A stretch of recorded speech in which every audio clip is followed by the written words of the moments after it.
American writer Kurt Vonnegut gave high school students an assignment.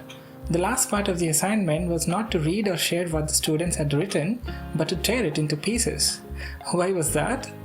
We'll get back to that story, but first, why do we need to be creative? Willie Nelson has put it pretty well. I think I need to keep being creative, not to prove anything, but because it makes me happy just to do it. I think trying to be creative and keeping busy has a lot to do with keeping you alive.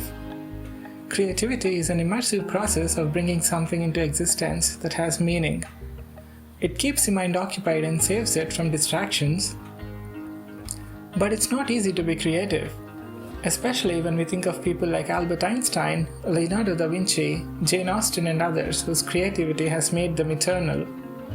In Keep Going, the author Austin Kleon provides practical steps to be creative, stay focused, and reminds us how it can improve our lives. The key to being creative is to take one day at a time. We expect immediate progress and results in exchange for our time and efforts, but creative process and hobbies have slow progress which is hard to recognize or appreciate in an age when everyone wants things to happen faster. The expectation to get to the finish line right away can turn the whole process into a struggle instead of being a fulfilling experience. To avoid this, one has to take one day at a time and measure progress in consistently showing up. And remember, anyone can fight the battles of just one day.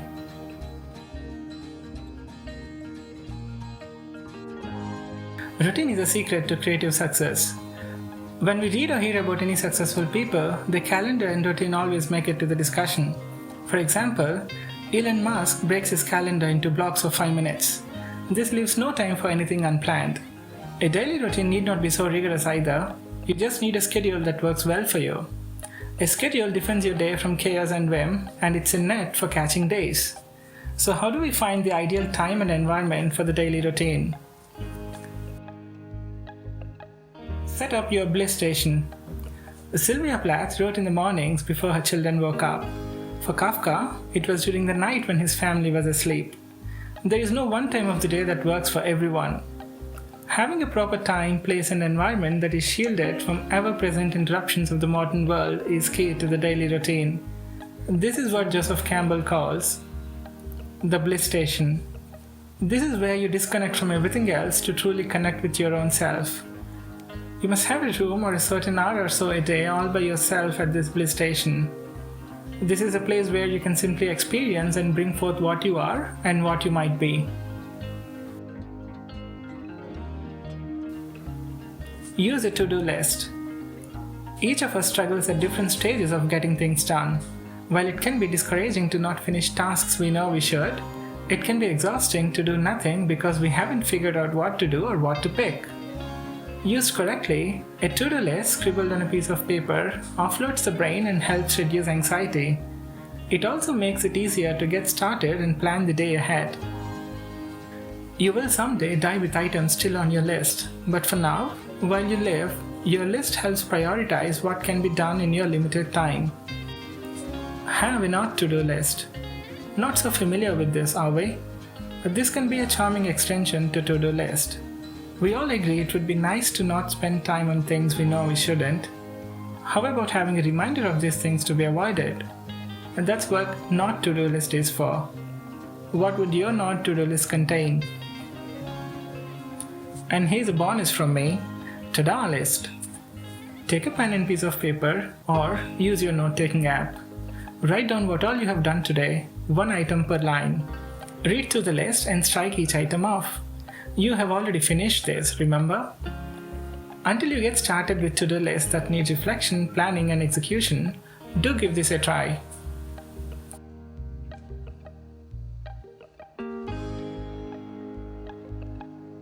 The golden rule of saying no. Firstly, why should we say no? To avoid commitments you know you can't keep up, to stick to what's planned and prioritized instead of giving in to someone else's demands, and to avoid future anxiety are some convincing reasons. Yet, we find it impossible to speak this two-letter word. Saying no to the world can be really hard, but sometimes it's the only way to say yes to your art and your sanity.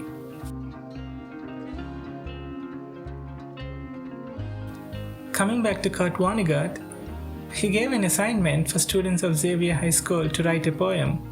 After completion, without reading or sharing the poem, they were told to tear it into pieces and put it in the trash.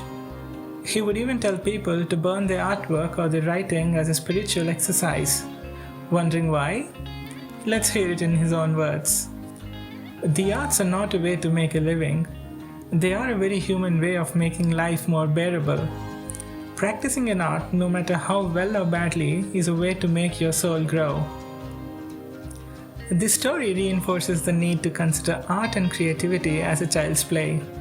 One should enjoy its process rather than being too worried about the result. As Novel Ravikant put it, do things that feel like play to you but look like work to others.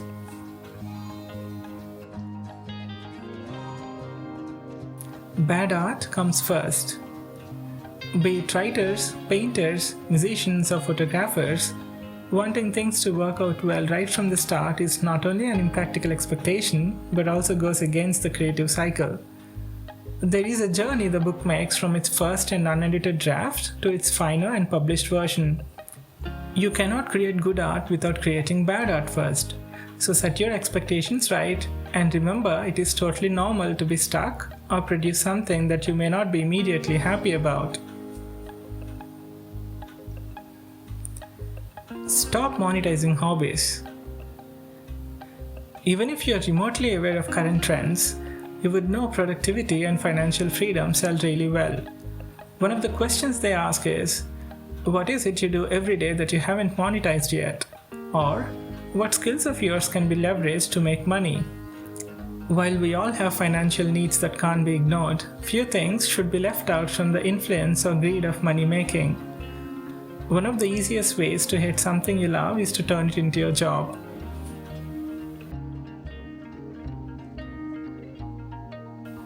Success with a K.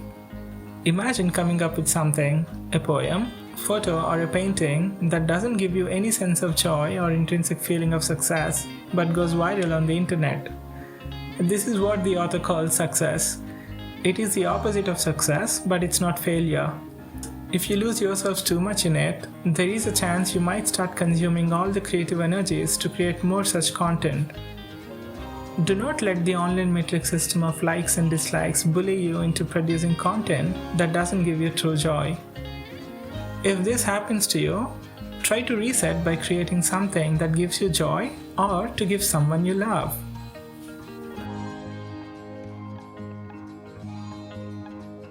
You can make extraordinary art too. There is an exaggerated opinion on what it takes to be creative. While one cannot take anything away from artists and their art, it shouldn't discourage anyone from trying either. What separates artists is the ability to pay attention and absorb details that are ignored, overlooked, or never thought of. Great artists are able to find magic in the mundane. David Sedaris is an American writer of several best-selling books.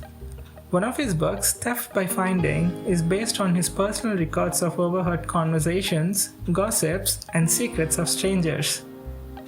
Everything you need to make extraordinary art can be found in your everyday life.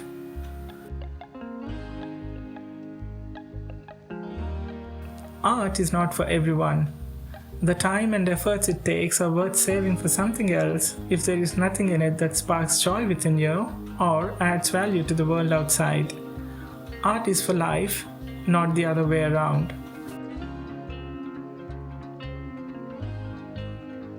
Talk to the dead. One of the greatest inventions and gifts of the past are books and writing. Reading books from the past has a combined benefit of studying history, knowing people and their stories. To study history and understand it is to prepare ourselves for a lot of our life's problems and miseries. Every once in a while, pick a book from the past and escape yourself into someone else's life from a different time. Cracking a book that's only a quarter of a century old can be like opening a chest of buried treasure.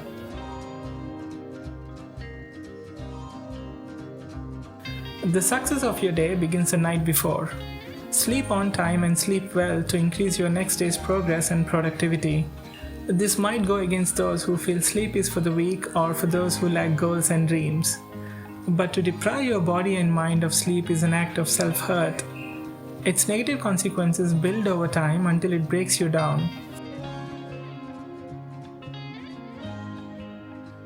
There has to be some link between physical work, flow of thoughts, and creative brilliance.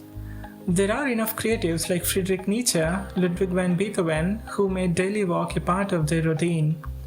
And that's because they found it to fuel their ideas and art. All truly great thoughts are conceived by walking, said Friedrich Nietzsche. A daily walk and exercise also helps with lesser time on screens and devices.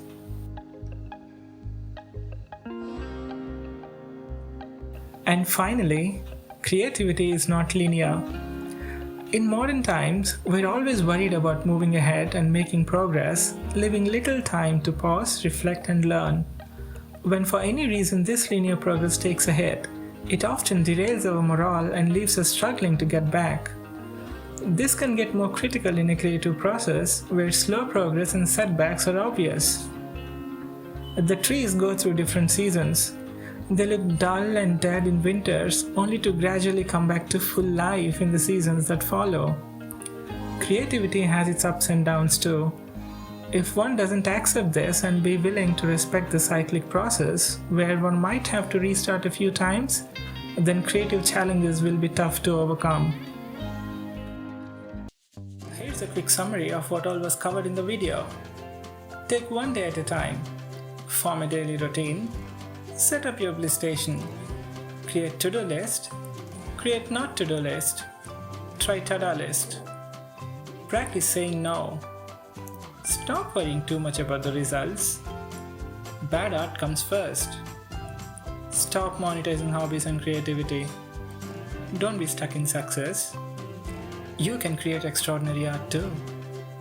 It's okay to quit. Keep reading. Sleep well. Go for a daily walk. And keep trying. Thanks to Austin Kleon for writing this book. Hope this video triggered some thoughts and questions, and here are a few questions I have for you.